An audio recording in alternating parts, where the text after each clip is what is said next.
Hello friends, ఈరోజు మనం రామాయణం గురించి చెప్పుకోబోతున్నాం. అయోధ్యలో ఏం జరిగింది అండ్ వనవాసంలో ఏం జరిగింది, రాముడు పడ్డ కష్టాలు మొత్తం నేను ఎక్స్ప్లెయిన్ చేస్తాను. వీడియో మొత్తం చూసి నచ్చితే లైక్ చేయండి. అయోధ్య అనే రాజ్యంలో దశరథుడు అనే మహారాజు ఉండేవాడు. అతనికి ముగ్గురు భార్యలు, కౌసల్య, కైకేయి, సుమిత్ర. ఈ రాజుకు పిల్లలు లేకపోవడంతో యాగాన్ని నిర్వహించాడు. యాగం నుండి అగ్నిదేవుడు బయటకు వచ్చి దివ్య ప్రయాసం ఇవ్వడంతో ఆ రాణులకు నలుగురు కుమారులు జన్మిస్తారు. కౌసల్యాదేవికి శ్రీరాముడు, కైకేయికి భరతుడు, సుమిత్రకు లక్ష్మణ శత్రుఘ్నులు జన్మిస్తారు. ఈ నలుగురు కుమారులైన రామ, లక్ష్మణ, శత్రుఘ్నులు వశిష్ఠ ముని దగ్గర విద్యాభ్యాసాలు నేర్చుకోవడం జరుగుతుంది. అంతేకాకుండా రామ, లక్ష్మణులు విలువిద్యలు కూడా నేర్చుకుంటారు. దండకారణ్యంలోని అడవులు భయంకరంగా మారాయి. ఒక రాక్షసి ప్రజలను భయపెడుతూ యజ్ఞాలను ధ్వంసం చేస్తూ వస్తుంది. ఆమె పేరు తాటకి. ఆ తాటకిని అంతమొందించడానికి రాముడు తన బాణంతో తాటకి మీదకి వదిలేస్తాడు. అప్పుడు ఆ తాటకి రాముడు బాణంతో చనిపోతుంది. అరణ్యంలో విశ్వామిత్రుడు యాగం చేస్తుండగా ఇద్దరు రాక్షసులు మరీచ, సుబాహు వచ్చి యాగాన్ని భంగం చేస్తారు. రామ, లక్ష్మణులు తన బాణాలతో వాళ్ళని అంతం చేస్తారు. రాముడు అడవిలో ముందుకెళ్తుండగా అతని కాలుకు ఒక రాయి తగులుతుంది.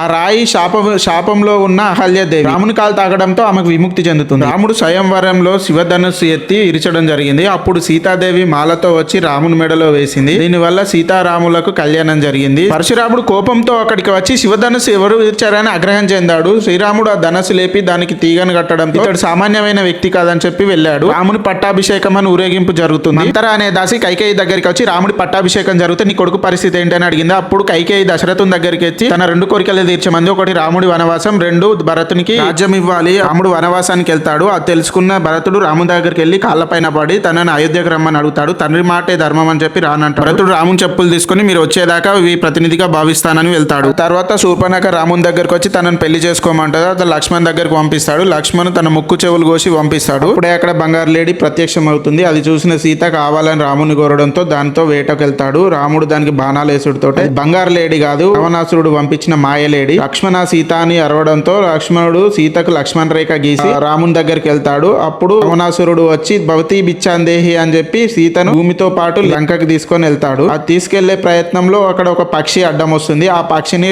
రావణాసురుడు తన రెక్కలు నరకడంతో కింద పడుతుంది. తర్వాత అది చూసిన రామ, లక్ష్మణులు చాలా బాధపడతారు. రాముడు బాధలో ఏం తినలేదని గ్రహించిన శబరి తను తిన్న ఎంగిలి పళ్ళను రామునికి తినిపిస్తుంది. ఆ తర్వాత ఆంజనేయుడు సుగ్రీవుని రామునికి పరిచయం చేస్తాడు. అప్పుడు సుగ్రీవుడు రామునితో తన అన్నతో జరిగే యుద్ధంలో నేను గెలవాలి, గెలిస్తే మీకు సహాయం చేస్తానని చెప్తాడు. అప్పుడు వాలి అయిన తన అన్నకు సుగ్రీవునికి యుద్ధం జరుగుతుంది. వాలికి సుగ్రీవునికి యుద్ధం జరుగుతున్న సమయంలో రాముడు తన బాణంతో బ్యాక్ సైడ్ నుండి వాలిని చంపడం జరుగుతుంది. అప్పుడు సుగ్రీవుడు గెలుస్తాడు. సుగ్రీవుడు గెలిచిన తర్వాత సుగ్రీవుడు రామునికి సాయం చేయడం జరుగుతుంది. సీతను కలవడం కోసం రాముడు తన ఉంగరాన్ని తీసి ఆంజనేయునికి ఇచ్చి సముద్రాలు దాటి సీతకి ఇమ్మని చెప్తాడు. ఆంజనేయుడు ఆ ఉంగరం తీసుకొని సముద్రాలు దాటి ఆ ఉంగరాన్ని సీతకి ఇస్తే సీత సంతోషంలో చేతికున్న గాజును తీసి ఆంజనేయునికి ఇస్తుంది. సుగ్రీవుడు వానరులనంతా సముద్రం దాటడం కోసం ప్రోత్సహిస్తాడు. ఆంజనేయుడు గాజును రామునికి ఇచ్చిన తర్వాత రాముడు సంతోషంలో ఆంజనేయుని హగ్ చేసుకుంటాడు. ఇక్కడ లంకలో రావణాసురుడు సీతను ఎలా వశం చేసుకోవాలనే ఆలోచనలో ఉంటాడు. అప్పుడు రావణాసురునికి ఒక ఐడియా వస్తుంది. రాముని రూపంలో ఉన్న ఒక తలను తీసుకొచ్చి ఒక ప్లేట్ లో పెట్టుకొని సీత దగ్గరికి వెళ్తాడు.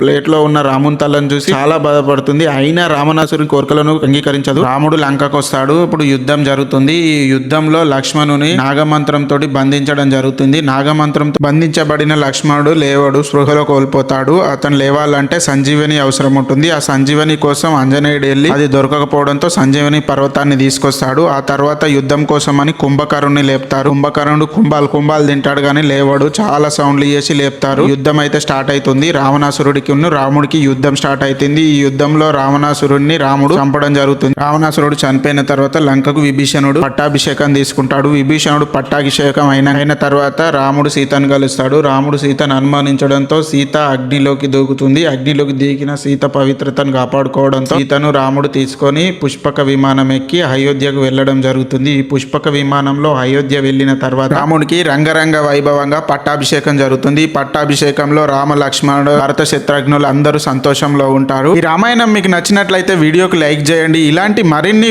స్టోరీలు వినాలంటే ఛానల్ ని సబ్స్క్రైబ్ చేసుకోండి.